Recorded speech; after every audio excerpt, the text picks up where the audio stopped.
Hi friends, అందరికీ నమస్కారం. Welcome to employees pensions news. Friends, ఇప్పుడే అందిన వార్త, ఈపీఎఫ్ఓ పెన్షనర్లకు మార్చి 15 వరకు పొడిగింపు.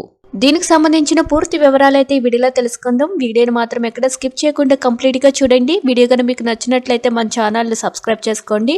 సబ్స్క్రైబ్ చేసుకోవడం వల్ల లేటెస్ట్ పెన్షన్స్ న్యూస్ అన్ని ముందుగానే మీకు తెలియజేయడం జరుగుతుంది. అదే విధంగా లైక్ చేసినట్లయితే ఇలాంటి సమాచారం మరింత మందికి చేరుకుంటుంది. ఇంకా వివరాల్లోకి అయితే వెళ్ళిపోదాం.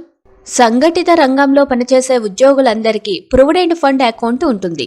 ఆయా కంపెనీలు ఉద్యోగి పేరిట పీఎఫ్ అకౌంట్ను ఓపెన్ చేస్తాయి. ఇందులో ప్రతి నెల ఉద్యోగి జీతం నుంచి కొంత మొత్తం జమ చేస్తారు. కాగా తాజాగా పబ్లిక్ ప్రొవిడెంట్ ఫండ్ ఆర్గనైజేషన్ కోట్లాది మంది పీఎఫ్ ఖాతాదారులకు తీపి కబురును అందించింది.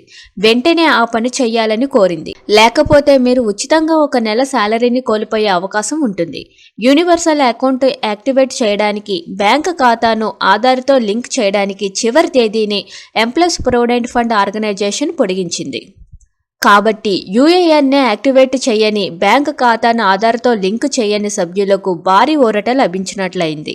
యూఏఎన్ యాక్టివేట్ లేని బ్యాంక్ ఖాతాను ఆధార్తో లింక్ చేయని సభ్యులు ఎంప్లాయ్మెంట్ లింక్డ్ ఇన్సెంటివ్ పథకం యొక్క ప్రయోజనాన్ని పొందలేరు. ఈఎల్ఐ పథకం ప్రయోజనాన్ని పొందడానికి సభ్యులు యూఏఎన్నే యాక్టివేట్ చేసుకోవడం, బ్యాంక్ ఖాతాను ఆధార్తో లింక్ చేయడం తప్పనిసరి.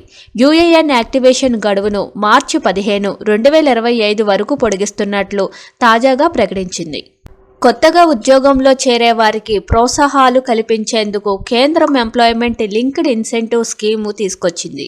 దీని ద్వారా కొత్తగా ఉద్యోగంలో చేరిన వారికి ఒక నెల జీతం ప్రోత్సాహకంగా అందిస్తారు. యూనివర్సల్ అకౌంట్ నెంబర్ని యాక్టివేట్ చేయడానికి ఈపీఎఫ్ఓ మెంబర్ పోర్టల్ని సందర్శించి అవసరమైన వివరాలను నమోదు చేసి యాక్టివేట్ చేసుకోవచ్చు.